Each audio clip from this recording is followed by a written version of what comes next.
Good morning बच्चों। बच्चों आज हम ज्योग्राफी का चैप्टर सेकंड डिस्कस करेंगे जो है land, soil, water, natural vegetation and wild life resources. पहले चैप्टर में हमने पढ़ा था बच्चों कि वो सारी चीज़ें जो नेचर हमको प्रोवाइड करता है और जिससे हमारी नीड सेटिस्फाइड होती हैं। Anything which is provided by nature and satisfied our need is called natural resource. तो अब उसी में हम लोग आज डिटेल पढ़ेंगे कौन कौन से नेचुरल रिसोर्स हमारे लिए बहुत ज़्यादा ज़रूरी है। यहाँ पर आपको एक छोटा सा फोटो दे रखा है, देखिए आप यहाँ पर आप एक एलिफेंट है, एक डियर है, ये पानी पी रहे हैं, तो वाटर एक रिसोर्स है। ये जो ट्रीज़ हैं तो ये नेचुरल वेजिटेशन कहलाएगी। ये जो अलग अलग जानवर हैं, है ना, टाइगर, ये तो ये सारे लोग हैं, बर्ड्स, ये हैं वाइल्ड लाइफ रिसोर्सेज। तो ये नेचुरल रिसोर्सेज हम लोग आज पढ़ने वाले हैं। चैप्टर की शुरुआत में आपको तंजानिया, अफ्रीका में और न्यूजीलैंड में अलग अलग लोकेशन में, अर्थ के अलग अलग ज्योग्राफिकल कंडीशंस में दो अलग अलग तरह के लोग रह रहे हैं, वो किस तरह से अपना जीवन यापन करते हैं उसके बारे में आपको बताया गया है। तो सबसे पहला जो रिसोर्स हम यहाँ डिस्कस कर रहे हैं वो है लैंड रिसोर्स। आप सभी जानते हो हम सब लैंड पे रहते हैं, ज़मीन पे रहते हैं। तो ये लैंड हमारा बहुत बड़ा रिसोर्स है क्योंकि हमारी सारी लाइफ एक्टिविटीज़ हम लैंड पे ही करते हैं, है ना। एग्रीकल्चर हम लैंड पे करते हैं, हमारे मकान हम लैंड पे बनाते हैं, फैक्ट्रीज लैंड पे बनाते हैं, रोड, ट्रांसपोर्टेशन, ये सब लैंड पे करते हैं। तो लैंड कैसी है किस एरिया की, उससे पता चलता है कि वहाँ डेवलपमेंट कितना होगा। यहाँ पर आपको बता रखा है लैंड यूज़। जो ज़मीन है बच्चों, आप लोग शायद जानते होंगे कुछ बच्चे कि जब हम हमारा कोई भी ज़मीन खरीदते हैं तो उस ज़मीन का भी लैंड यूज़ हमारे यहाँ पर नोट किया हुआ होता है कि ये लैंड यूज़ किसके लिए। तो एक लैंड यूज़ होता है एग्रीकल्चर, कि एग्रीकल्चर है कृषि के लिए, और एक लैंड यूज़ होता है रेजिडेंशियल, कि ये मकान वगैरह बनाने के लिए, रहने के लिए, और एक लैंड यूज़ होता है कमर्शियल, कि उससे आप कमर्शियल एक्टिविटी करने के लिए। तो लैंड यूज़ किस जगह का कैसा है यहाँ पर आपको बता रखा है। अलग अलग कंट्रीज़ में किस तरह का लैंड यूज़ है। तो ऑस्ट्रेलिया में क्रॉप लैंड, पास्चर, फॉरेस्ट, इन सब के लिए, और अदर यूज़ के लिए 20। तो ऑस्ट्रेलिया का एक एग्जांपल बता रखा है आपको कि क्रॉप लैंड 6 है, 56% पास्चर। पास्चर का मतलब होता है जो घास वगैरह उगाते हैं, है ना, तो वो उसके लिए 56 है, और फॉरेस्ट जो है वो 14 है। हम यदि पूरे वर्ल्ड का देखें एक साथ तो वर्ल्ड का आपको दे रखा है कि जो क्रॉप लैंड है वो है 11, पास्चर 26, फॉरेस्ट 31 और अदर यूज 32 आ रही है। और इसके कॉन्ट्रास्ट हम देखें इंडिया में, तो इंडिया में क्रॉप लैंड 57 है। तो हमारा एग्रीकल्चर क्रॉप लैंड जो है वो लैंड यूज बहुत ज़्यादा है। पूरी भारत की ज़मीन का 57% पर क्या हो रहा है, एग्रीकल्चर, और 4% पे जो आपको बता रखा है वो है पास्चर लैंड। फॉरेस्ट है 22% पे, और अदर यूजेस के लिए 17% लैंड यूज होती है। और फिर आपको बता रखा है कि जो ये लैंड है ये कॉमन प्रॉपर्टी रिसोर्स है। हर व्यक्ति लैंड में इन्वेस्ट करता है, वो अपनी लैंड को कवर करता है और उससे अलग अलग तरह की इकोनॉमिकल एक्टिविटी करता है। तो लैंड एक रिसोर्स है। यहाँ पर दो अलग अलग जगह बता रखी हैं, ये गाँव, किस तरह से खेत हैं, कैसे पक्के मकान बन गए। तो ये सारा आजकल का सिनेरियो आप देखते हैं कि पहले में बिल्कुल गांव था, दूसरे में थोड़े मकान बने, तीसरे में अब इसी जगह पे बहुत ज़्यादा मकान बन गए, फिर भी कहीं कहीं छोटे से पार्क वगैरह हैं, और पाँचवें में देखेंगे आप बहुत ज़्यादा अर्बनाइजेशन हो गया, नगरीकरण हो गया। तो ये जो लैंड है इसका हमको कंजर्व करने की ज़रूरत है, इसको बचाने की ज़रूरत है। हम बहुत ज़्यादा इस तरह से अर्बनाइजेशन कर लेंगे सब तरफ तो लैंड जो है उसकी सॉइल वगैरह डिग्रेड हो जाती है, वहाँ वाटर लेवल डाउन होने लग जाता है। तो ये सारी चीज़ें हम देखते हैं। लैंडस्लाइड एक फिनोमिनन है बच्चों कि जब पहाड़ियों से शार्प जो उसकी स्लॉप्स होते हैं वहाँ से पत्थर, मिट्टी जब ढहने लग जाती है उसको हम लैंडस्लाइड कहते हैं। आपने भी जरूर सुना होगा, हिमालय माउंटेन रेंज बहुत नहीं है, वहाँ पर इस तरह की एक्टिविटी होती रहती है। तो ये सारी चीज़ें आपको यहाँ दे रखी हैं बच्चों। हम पढ़ा रहे हैं तो साथ में आपको ये जरूर ध्यान रखिएगा कि आपको किताब लाइन टू लाइन जरूर पढ़नी है, और इसी कारण से हम किताब से आपको यहाँ पर बताते हैं। सेकंड जो लैंड के अलावा रिसोर्स है वो है सॉइल। सॉइल क्या होती है? The uppermost layer of the earth is called soil. Earth की सबसे ऊपर, आपको नीचे दिखा रखा है यहाँ पे, बहुत अच्छा बता रखा है सॉइल प्रोफाइल। सबसे नीचे पेरेंट रॉक है, इस रॉक्स के टूटने से वेदर्ड रॉक, वेदर का मतलब होता है, वेदरिंग ऑफ रॉक्स का मतलब होता है मौसम के प्रभाव के, वेदर की इफेक्ट से टेम्परेचर बढ़ गया, कभी पानी आ गया, कभी हवा बह रही है, उसके कारण से रॉक्स टूटने लगती हैं, तो ये वेदर रॉक मटेरियल है।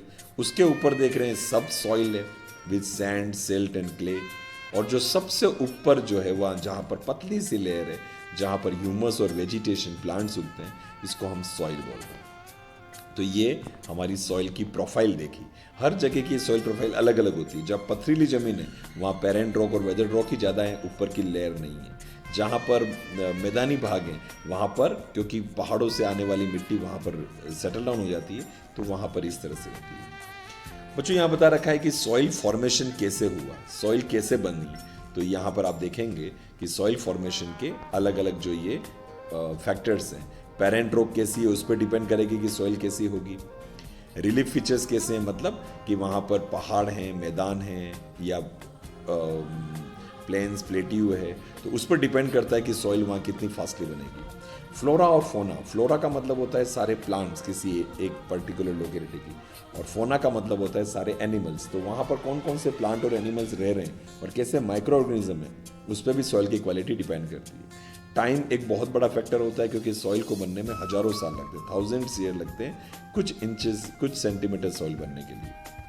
फिर वहाँ का क्लाइमेट, टेम्परेचर, रेनफॉल, वेदरिंग, ये सब भी ह्यूमस फॉर्मेशन, ये सब भी सॉइल को बनने के लिए हेल्प करते हैं।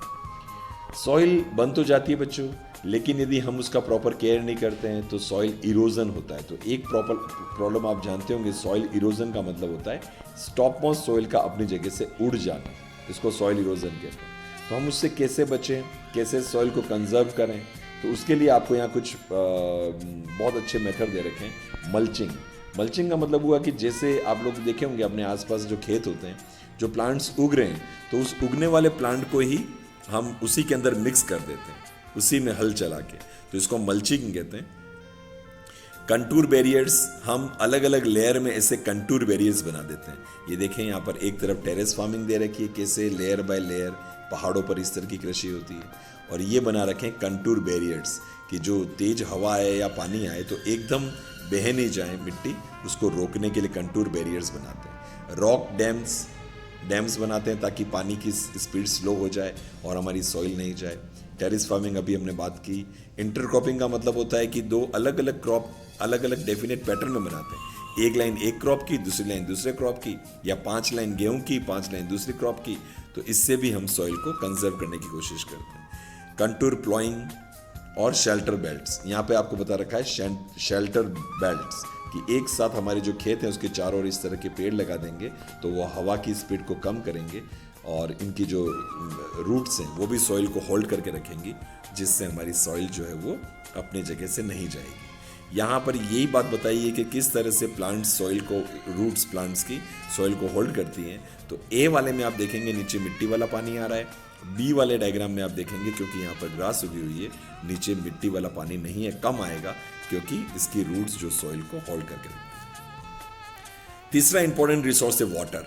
वाटर तो आप सभी जानते हो एक रिन्यूएबल रिसोर्स है, वाइटल रिसोर्स है, इसके बिना हम जिंदा नहीं रह सकते हैं। अब यहाँ पर आपको बता रखा है कि तो टोटल ओशियन वाटर जो है वो सैलाइन है और हमारे पीने के लिए लायक नहीं है। तो पीने लायक पानी कितना है आप देखेंगे, अर्थ का 2/3 पार्ट जो है पानी से कवर है, लेकिन फिर भी पानी की प्रॉब्लम हम ये सब बोलते हैं क्योंकि समुद्र का पानी खारा है, वो हम सैलाइन है, वो हम नहीं पी सकते हैं। फ्रेश वाटर पूरी अर्थ पे सिर्फ 2.7% है, जितना पानी है उसका 2.7% हम पीने लायक है। और आप और बताऊं 2.7 का 70% आइस शीट्स की फॉर्म में, ग्लेशियर की फॉर्म में, जो फ्रीज है बर्फ की फॉर्म में, अंटार्कटिका में पड़ा है, ग्रीनलैंड में पड़ा हुआ है, तो हम वो हमारे लिए उपयोगी नहीं है।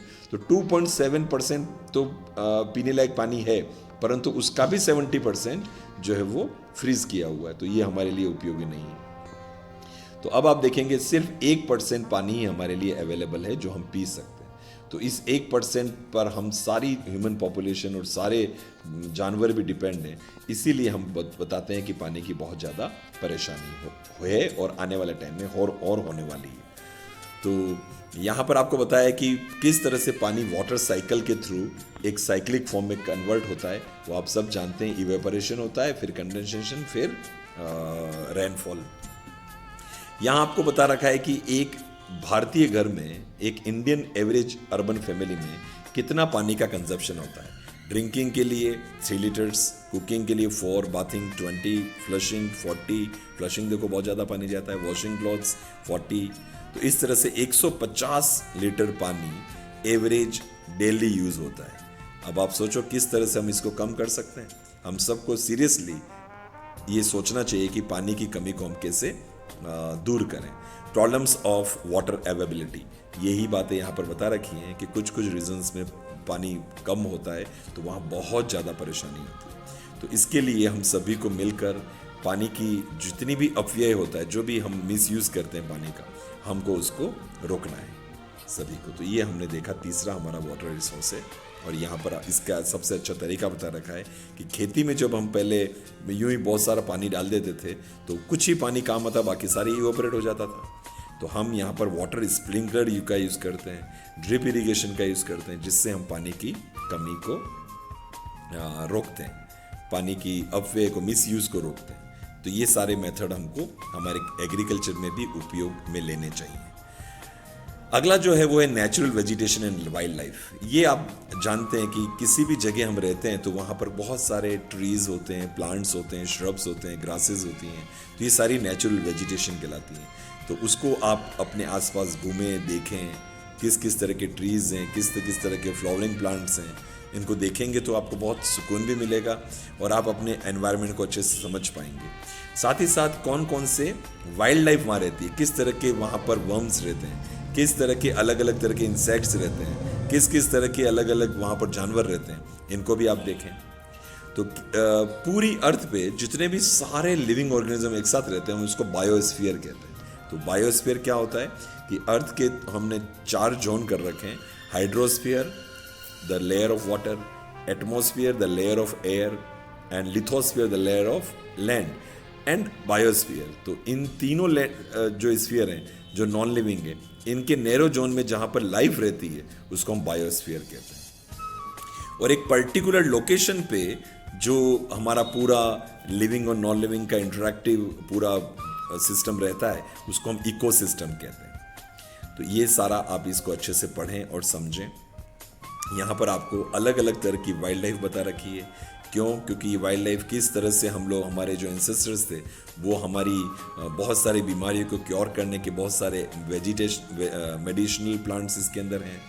बहुत तरह की इनकी अलग अलग तरह के यूजेस हैं, बहुत सारी इंडस्ट्रीज इन पर चल रही हैं।